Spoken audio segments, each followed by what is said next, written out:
Hello दोस्तों, path हाइस academy एक नया इनिशिएटिव लेने जा रहा है। एथिक्स के पेपर को पढ़ाने के एक नए एंगल पर हम लोग बातचीत करने जा रहे हैं।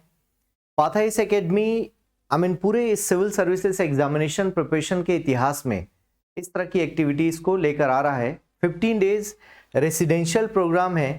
खासकर जो हमारा पेपर 4 है उसको पढ़ने का एक डिफरेंट एंगल डिज़ाइन किया गया है।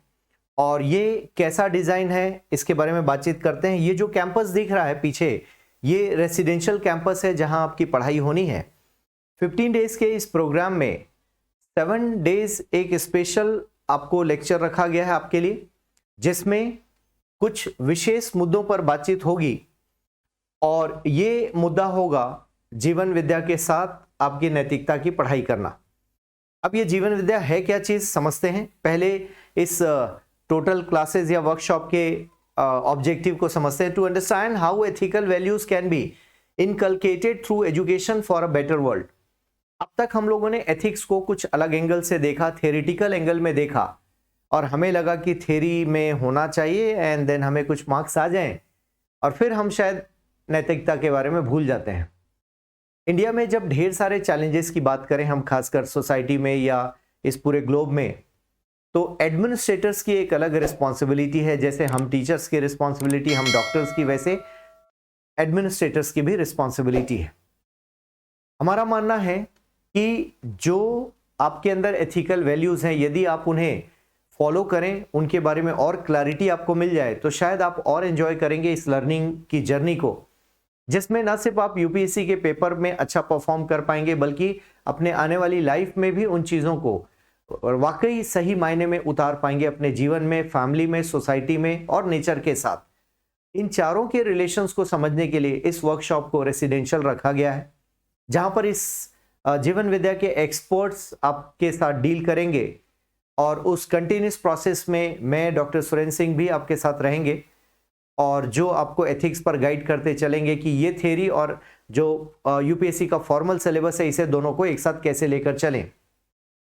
To understand coexistence model of society with the help of Madhyast Darshan, propounded by Sri A. Nagaraj ji, implemented by a group efforts called Jeevan Vidya.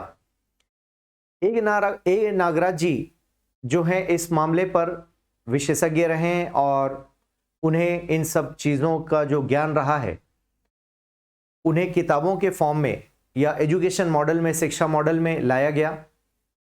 Shri Nagraj जी के बारे में और आपको जानने मिलेगा कि वो कौन थे, उन्होंने कैसे इतना सब ज्ञान हासिल किया, और उसे अब एजुकेशन मॉडल में कैसे आप तक पहुंचाने की कोशिश हो रही है। इन सारी बातों को पहुंचाने के लिए ये 15 डेज का प्रोग्राम रखा गया है, जहां पर आप 7 डे स्पेसिफिक जीवन विद्या से रिलेटेड चीज़ों पर बातचीत करेंगे। क्या है मैं आगे समझाता हूं।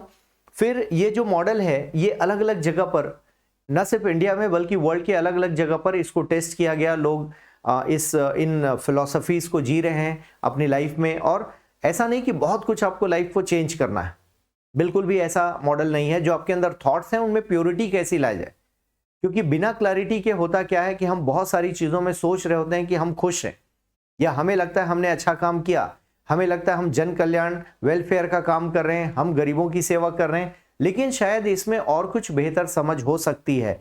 उन सारी चीज़ों को, जैसे हम यूपीएससी के पेपर 4 में हम बात करते हैं compassion towards weaker section, empathy, sympathy की बात करते हैं। क्या वाकई इम्पैथी, सिंपैथी इतना ही है कि हम गरीबों को 2 वक्त का भोजन अलग से दे दें, या यही कंपैशन है, या कंपैशन कुछ और भी है? क्या उनके बारे में कुछ और लंबी सोच हम ला सकते हैं? क्योंकि वो पॉलिसी में आना ज़्यादा इंपॉर्टेंट है, हमारे आचरण, हमारे बिहेवियर, हमारे कंडक्ट में आना ज़रूरी है। इन्हीं चीज़ों के बारे में ये वर्कशॉप रखा गया है। Then people from all walks of life are leading an exemplary life following the virtues propounded by the philosophy. ये जो दर्शन है, फिलोसफी है, ये अपने आप में एक माना गया, जाना गया, साबित किया गया एक दर्शन है। इसको समझाने के लिए 7 डेज का टाइम लगता है, इसलिए इसका मॉडल वैसा है। इसके बारे में कुछ कंटेंट है, और इस वीडियो के नीचे जो लिंक है उसमें भी एक कंटेंट वाली फाइल है। तस्वीर में आप जिन्हें देख पा रहे हैं, आदरणीय श्री सोम त्यागी भैया जी हैं, और जो इस फील्ड के बहुत अच्छे टीचर हैं, फैकल्टी हैं, प्रबोधक हैं। Jeevan Vidya is the name of these efforts under which mister Som Tyagi ji will teach Madhyasth Darshan. आप पढ़ाएंगे हमें को existential philosophy, a realistic model of life. Co-existential philosophy is not based on any caste, religion or sect, but on natural laws, on reality, in a way that every human can understand them in his or her own right and live with this understanding. अब ये जो दर्शन है ये किसी जाति, धर्म, राजनीति या इज्म पर बेस्ड नहीं है। नेचुरल लॉज जो आपको और हमको लगभग पता है, और यूपीएससी के बच्चों के साथ एक अच्छी चीज है कि आप ज्योग्राफी, हिस्ट्री, पॉलिटी, इकोनॉमी सब कुछ पढ़ने वाले हैं, इंक्लूडिंग एथिक्स। तो आपकी जो अंडरस्टैंडिंग है वहां से आप इस तरह के थ्योरीज को जल्दी पिकअप करेंगे। हमारा पर्पस एक ही है, पाथ आईएएस एकेडमी एक कोचिंग है नो डाउट, लेकिन हम बहुत पहले से जुड़े हुए हैं, इसलिए इन चीजों को एक अंडरस्टैंडिंग के साथ यदि मैं आपसे बातचीत करूं तो इस दर्शन के साथ जब आप अपने आंसर्स लिखते हैं आपके अंदर जो क्लैरिटी आती है, और फिर जाकर आप सोसाइटी में जो परफॉर्म करने वाले हैं वो शायद एक अलग सकारात्मक परिणाम देगा। एकदम से चमत्कार की उम्मीद तो नहीं है, छोटे छोटे स्टेप्स में ही सुधार लिए जा सकते हैं। जैसा आपने यहाँ पढ़ा, कोई सेक्ट नहीं, कोई रिलीजन नहीं, कोई कास्ट नहीं, किसी के बारे में बातचीत नहीं होती, सिर्फ नेचुरल लॉज क्या कहते हैं उसके बारे में बातचीत हो रही। कई बार शायद हमारी अंडरस्टैंडिंग गलत भी हो सकती है कि हमने ज्योग्राफी में जो पढ़ा वही हमने सच माना, जो दिख रहा है बिल्कुल सच है, लेकिन उसके रिलेशंस को हम किस तरह से समझ पाएं, ये यहां पर क्लैरिटी मिलेगी। Explanation of this model will take 7 days time and after the class and dinner there will be open group discussion for clearing doubts. ये तरीका है इसको समझने का। 7 days का वर्कशॉप रेसिडेंशियल रखा जाता है सो दैट आप वहीं पर रहें, आपके मन में जितने भी डाउट्स हैं, और मैं गारंटी लेता हूं आपको 8 घंटे कब निकले आपके पता भी नहीं चलेगा, और आपको लगेगा शायद हम और बैठते तो और समझ बनती। और खाना खाइए, फिर डिस्कशन कीजिए। एक तरह से हॉस्टल जैसा हमें रहना है, सबको साथ में रहना है, और वहाँ पर हम इसको समझेंगे कि किस तरह से आपको डाउट्स आ रहे हैं, फिर उन डाउट्स को हम लोग आपस में बैठ के क्लियर करेंगे। और बिल्कुल फॉर्मल कोई स्ट्रक्चर नहीं है और कोई हायरार्की नहीं है, बिना हायरार्की के हम आपस में बैठकर जिनको इस थ्योरी की समझ है, और भी लोग हैं और भी टीचर्स हैं, वो आपको और क्लियर करेंगे आपके जो डाउट्स हैं, और इन 7 days में मिनिमम क्लैरिटी आती है। बाकी और भी लोग स्टडीज कर रहे हैं, इनकी किताबें हैं, इस दर्शन पर बेस्ड बुक्स हैं, उनको पढ़ के और आपको क्लियर होता है। और इस दर्शन पर बेस्ड बहुत सारे प्रयोग हो रहे हैं इंडिया में, जैसे क्या इस दर्शन पर आधारित समाज का निर्माण हो सकता है, एक पूरी सोसाइटी बन सकती है, नेचर के साथ जिया जा सकता है, इस प्लेनेट को कितना सुंदर बनाया जा सकता है, इन सारे मुद्दों पर काम हो रहा है। टेक अवे, आई मीन इस फिलॉसफी से हम क्या लेकर जाएंगे, यदि मैं उन पॉइंट्स पर बात करूं। After attending the 7 days workshop, that will be the take away. What will be the take away? Understanding of objectives of one's life. Objective of life will get bigger canvas. एक बड़े उद्देश्य के साथ आप काम करेंगे, आपको जीवन को देखने का नजरिया अलग हो जाएगा। Clarity about the happiness. जितना हम माने हैं, जितना हम समझते हैं सुख को, क्या वो वाकई सुख है?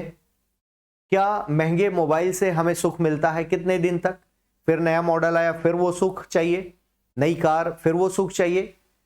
ये दर्शन भौतिकवाद के विरुद्ध नहीं है, लेकिन हमें क्लैरिटी चाहिए कि मुझे लाइफ में कौन सी चीज है जो खुशी देगी। यूपीएससी में क्वेश्चन आया है, what is happiness in your life?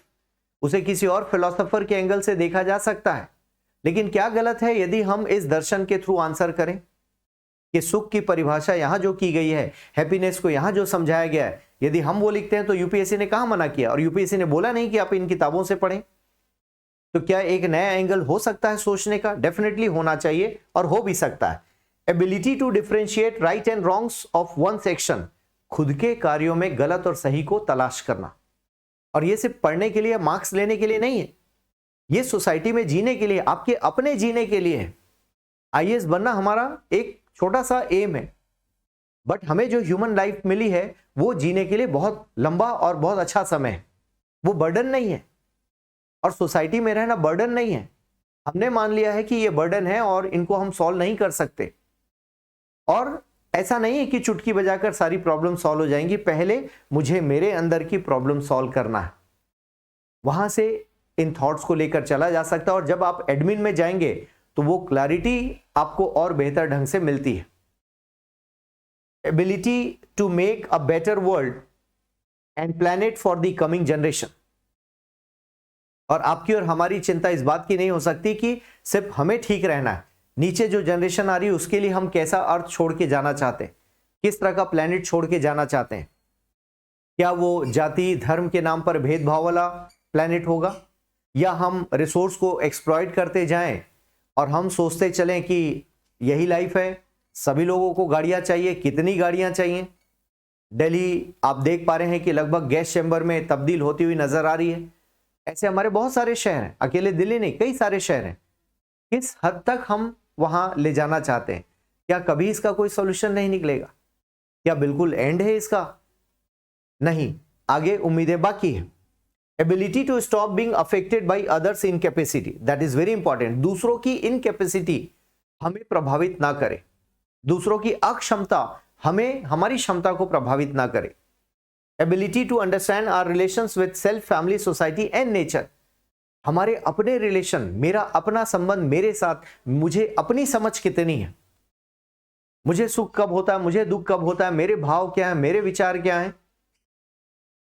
कई बार इन शब्दों को सुनकर ऐसा लग सकता है कि अच्छा ये कोई प्रवचन तो नहीं है, लेकिन ऐसा बिल्कुल भी नहीं है। शब्दों का अर्थ जब आप पकड़ना शुरू करेंगे तब आपको समझ में आएगा कि अच्छा जीवन के जो द्वार हैं वो खुल रहे हैं। फिर फैमिली के साथ, सोसाइटी के साथ, नेचर के साथ हम अपने रिलेशंस को समझ पाएंगे कि नेचर ने हमारे लिए लिखा क्या है। एक छोटा सा एग्जांपल है कि आप देखेंगे इस प्लैनेट पे सारी चीजें स्टेबल हैं, सारी चीजें स्टेबल हैं एक्सेप्ट ह्यूमन बीइंग। टाइगर का नेचर नहीं बदला, बर्ड्स का नेचर नहीं बदला। आप किसी पेड़ के नीचे खड़े होकर डीजे बजा लीजिए, बर्ड को सुबह उठना है वो उठेगी, उसके अपने नेचर के नियम हैं। लेकिन इंसानों के साथ ऐसा नहीं है। फिर आप पढ़ते हैं पेपर एथिक्स और वहां पढ़ते हैं रूल ऑफ लॉ।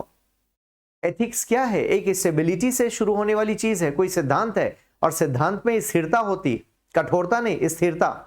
वही स्थिरता की बात यहां कर रहे हैं, वही स्थिरता की बात आप पेपर 7 में कर रहे हैं। Stability in your life with the help of various principles. Ethics क्या है? आपका अलग, मेरा अलग, सबका अलग हो सकता है, लेकिन stability in conduct, stability in behaviour, stability in character, वो तो यहां भी हम कह रहे हैं नेचुरल प्रिंसिपल्स में। Then this will help UPSC aspirants in presenting their thoughts in more realistic way. और गलत नहीं है, मैं बिल्कुल गारंटी ले सकता हूं इस बात की कि ये आंसर्स यूपीएससी को पसंद आएंगे इस दर्शन के माध्यम से यदि इनको लिखा जाए। आप गवर्नेंस में, इंडियन सोसाइटी में, ऐसे राइटिंग में, एथिक्स के पेपर में, इंटरनल सिक्योरिटी में, कई जगह पर इस तरह के थॉट्स को लिख सकते हैं। और मुझे लगता है ये बिल्कुल एक नया तरीका होगा लिखने समझने का। आफ्टर बिकमिंग एन आईएएस और a bureaucrat, Madhya Darshan will help overcoming from dilemmas in personal and public life. ऐसे कई सारे ऑफिसर्स हैं, ऐसे कई सारी सिचुएशंस हैं जहां पर आप डिलेमा में होते हैं, पर्सनल लाइफ में, पब्लिक लाइफ में। ये टॉपिक भी आपके एथिक्स में है, पेपर 4 में है, तो उसके भी सॉल्यूशंस निकलेंगे। This Darshan will help in maintaining probity and ethical standards while taking administrative and personal decisions. बहुत इंपॉर्टेंट है कि जब आप डिसीजन मेकिंग में कंफ्यूजन आपको होता है, क्यों होता है? कि जब हम किसी और की अक्षमता से प्रभावित हो रहे हैं, दूसरों की अनएबिलिटी हमें परेशान करती, वो खोखलापन आपको परेशान करता है, किसी चीज को खो देने का जो डर है वो आपको परेशान करता है। इस वजह से शायद हम बहुत सारे स्ट्रॉन्ग डिसीजंस नहीं ले पाते हैं। हम कुछ को खुश करने में लगे, हम किसी को प्रलोभन देने में लगे। कब तक, कब तक? क्या आप अपने बच्चे के लिए ऐसा सोच पाएंगे? क्या आप अपने बच्चे को रियलिस्टिक चीजें नहीं सिखाना चाहेंगे? क्या उसे नेचर के रूल नहीं सिखाना चाहेंगे? फिर जब हम ऐसा अपने लिए सोच सकते हैं तो क्यों ना हम उस सिटीजन के लिए सोचें जिसको हम एडमिन करने जा रहे हैं। सोचने वाला मुद्दा है।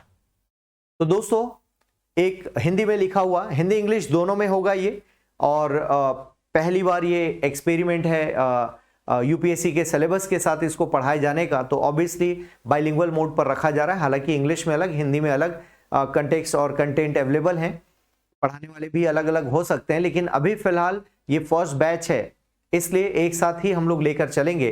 डेफिनेटली वहां पर सारे लोग हिंदी इंग्लिश दोनों समझ पाते हैं, तो आई होप आपको भी मजा आएगा।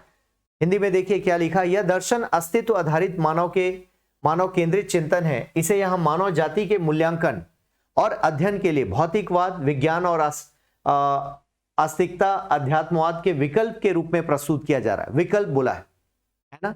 तो विकल्प कितना अच्छा शब्द है, क्योंकि हम कभी इस बारे में सोच ही नहीं पाते हैं कि इससे भी हटके कुछ हो सकता है। मध्यस्थ दर्शन में प्रस्तावित उद्देश्य, सामग्री, प्रक्रिया, परिणाम और जीवन शैली भौतिकवाद और अध्यात्मवाद से भिन्न है। बिल्कुल, अभी कुछ देर पहले ही बात हुई। सह अस्तित्व दर्शन, हम सह अस्तित्व पढ़ते हैं, कोएग्जिस्टेंस, किसी जाति, धर्म या संप्रदाय पर आधारित नहीं है, बल्कि प्राकृतिक नियमों पर, वास्तविकता पर आधारित है। इस तरह की हर इंसान उन्हें अपने हिसाब से समझ सके और इस समझ के साथ जी सके, क्योंकि यह चेतना की उत्पत्ति और प्रकृति को उजागर करता है। ठीक है ना? रूल क्या है? नेचर के रूल को समझना। तो कंप्लीट ऑब्जेक्टिव यही है आपका कि ये दर्शन आपको बहुत नजदीक ले जाता है नेचर के, और नेचर के रूल्स को समझना है। और मैंने जैसे कहा कि कोई धर्म, जाति और ना किसी सेक्ट के बारे में है, ना किसी और के बारे में बातचीत होती है, आपके बारे में बात होती है। Existential philosophy is not based on any caste, religion or sect, but on natural laws, on reality, in a way that every human can understand them in his or her own right and live with this understanding. आपको अपने तरीके से समझना है, okay? और इतना easy है, शुरू में लगता है शब्दों को देखकर कि कुछ बड़े बड़े शब्द हैं, लेकिन बहुत मजेदार है। Since it uncovers the origin and nature of consciousness, मध्यस्थ दर्शन coexistential philosophy provides significant breakthroughs in metaphysics, ontology, epistemology, axiology, ethics, cognitive science, and brain theory. It has a solution for the hard problem of consciousness, both dimensions of reality, free of space, time, and form, and imbued with space, time, and form are revealed and resolved. थोड़े से language का issue हो सकता है, क्योंकि शब्दों की understanding अभी नहीं है, या है तो हमें अलग रूप में है, और हर दर्शन अपनी एक भाषा के साथ है। तो लैंग्वेज भी सीखेंगे तो ऑब्वियसली ये भी समझ में आएंगी चीजें। मध्यस्थ दर्शन thus provides a grand unified view of our cognitive experience, external reality, and human living, enabling coherence in our spiritual, intellectual, behavioral and material aspects via consciousness awakening। और उसकी हिंदी की गई थी, फॉन्ट का इशू है। तो दोस्तों, कुल मिलाकर ये दर्शन आपको नेचर के साथ, स्वयं के साथ, परिवार के साथ, समाज के साथ, आपके अपने संबंधों के बारे में बातचीत करता है। हम क्या सोचते हैं, कहां से हमारी पैदाइश हुई, पैदा होने से लेकर अंत तक एक यात्रा जो शरीर यात्रा है वो किस रूप में है, आखिर हम क्या करना चाहते हैं, क्या पाना चाहते हैं, कितना साथ लेकर जाना है, और ऑब्वियसली इस पूरी लाइफ में हम करेंगे क्या, इसको आप समझ पाते हैं। आपको जीने का उद्देश्य समझ में आता है, जिंदा रहना है या जीना, इसमें अंतर समझ में आ जाता है। एक बायोलॉजिकल एक्टिविटी है और एक एंजॉय करना है, उत्सव पूर्वक जीना है, इस बारे में ये थ्योरी है। So happiness, the understanding results in living with the simplicity, generosity, kindness and benevolence. We can understand ourselves as a human and fulfill our relationship in family, society and nature. Relations को fulfill करना है। मध्यस्थ दर्शन does have a universal resolution to our current existential, personal, family, social, ecological dichotomies. Such comprehensive understanding and living results in happiness, peace, contentment and bliss. Obviously, जब आप इन सारी चीजों को समझ लेंगे तो लाइफ में हैप्पीनेस वैसे ही आनी है, क्योंकि हम अपने रिलेशंस को नहीं समझ पाते हैं, इसलिए शायद हमारे अंदर दुख का भाव चलता रहता है। Then this is study of existence and evolution, that is reality, consciousness, its origin, development and awakening, the human being and human purpose, humanness and living, recognizing and fulfilling all relationship and values, human undivided, humane society which should be undivided, culture and civility, human that is universal systems, education, health, justice, production and exchange, इन सारे concepts को हम समझेंगे 7 days में। A study of every aspect of everything, तो इन सभी के थ्रू इस पूरे सिद्धांत को समझने की कोशिश करेंगे कि हमें किस तरह का ग्लोब चाहिए, किस तरह की दुनिया चाहिए, किस तरह का यूनिवर्स चाहिए, उस सिस्टम में कौन रहता है और किस तरह की इसकी रियलिटी है, इसको समझने की कोशिश करेंगे। And this is a proposal for universal good. इसे प्रपोजल कहा गया, प्रस्ताव कहा गया। इसे मानना ना मानना आपके ऊपर है, और माने तभी जब जान लें, और जानने के लिए आपको टाइम देना पड़ेगा दोस्तों।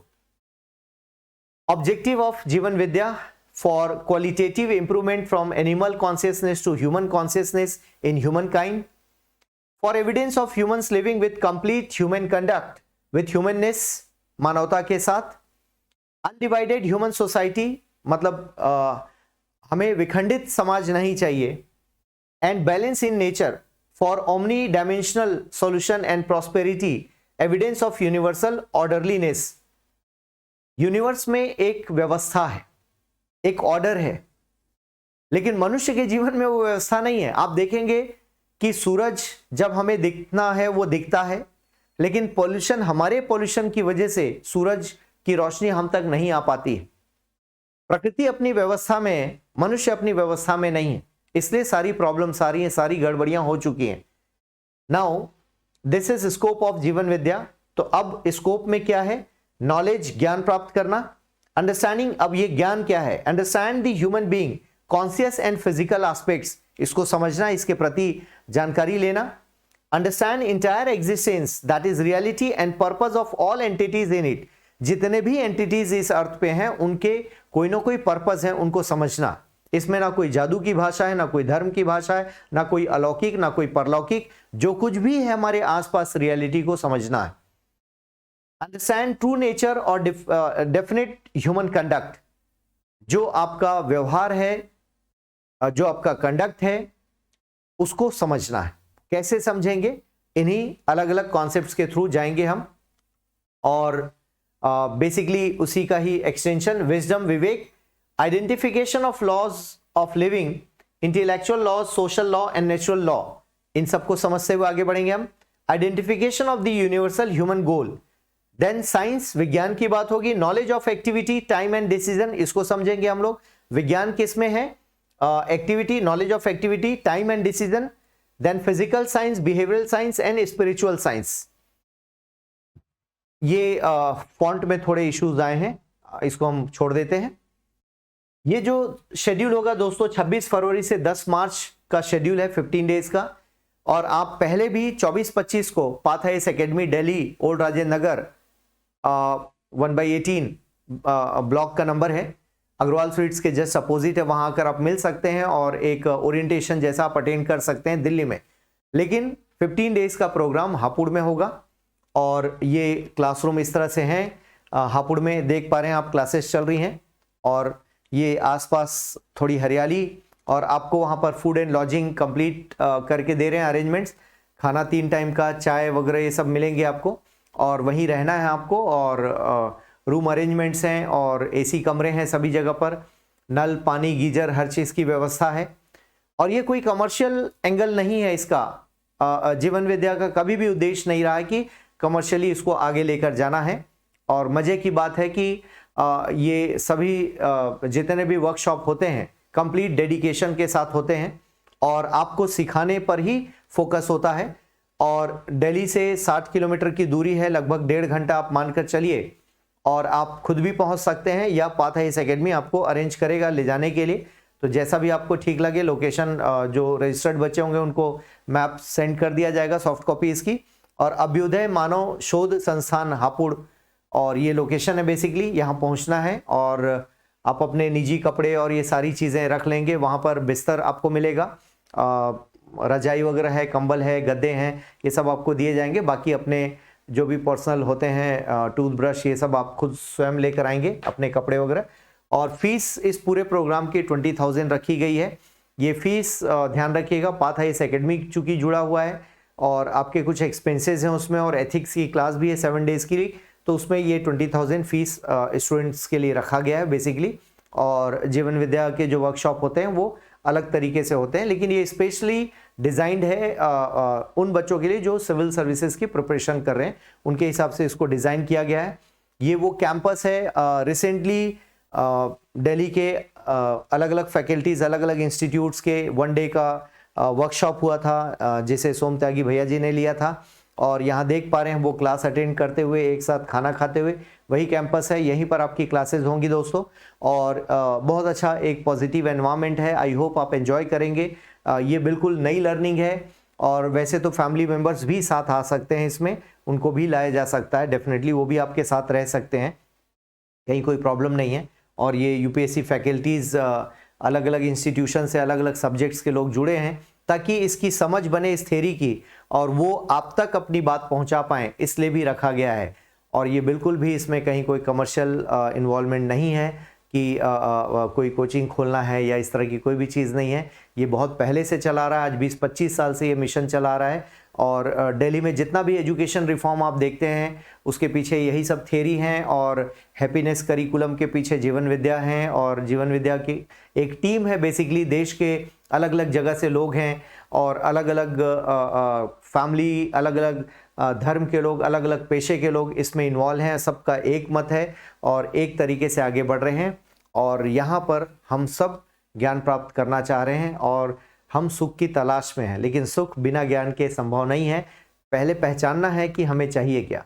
दोस्तों, ट्रांसपोर्टेशन की जिम्मेदारी पात की होगी, दिल्ली से हापुड़ तक लाने ले जाने की जिम्मेदारी हमारी होगी, या आप खुद भी पहुंचना चाहें तो पहुंच सकते हैं। रजिस्ट्रेशन के बाद आपको गाइड कर दिया जाएगा। ये क्लासरूम आप देख पा रहे हैं, और कमर्शियल एक्टिविटी, जैसे मैंने मना किया कि कमर्शियल एक्टिविटी बिल्कुल भी नहीं है, और आई मीन जो रेगुलर वर्कशॉप होते हैं वो हमेशा चलते रहते हैं, साल भर चलते रहते हैं। Jeevan Vidya Madhyasth Darshan has no interest in mysticism, religion, politics और मनी। पहले ही डिक्लेयर कर दिया गया है कि इस तरह के किसी भी विचारधारा में हम विश्वास नहीं करते हैं। ये शुद्ध रूप में आपको रियलिटी से अवगत कराना है, बस इसी तरह का मामला है दोस्तों। और पाथ हाइस एकेडमी किस तरह से कनेक्टेड है, मैं और डॉक्टर योगिता हैं, हम दोनों 2015 से जुड़े हुए हैं, और इस फिलॉसफी को समझने की कोशिश में लगे हुए हैं। और तभी सबके साथ मिलकर विचार आया कि क्यों ना इस थ्योरी को यूपीएससी के बच्चों तक ले जाया जाए। तो रायपुर में कई बार एक्सपेरिमेंट हुआ है, बच्चे इस थ्योरी से होकर गुजरे हैं, और वो एग्ज़ाम भी दे रहे हैं यूपीएससी का।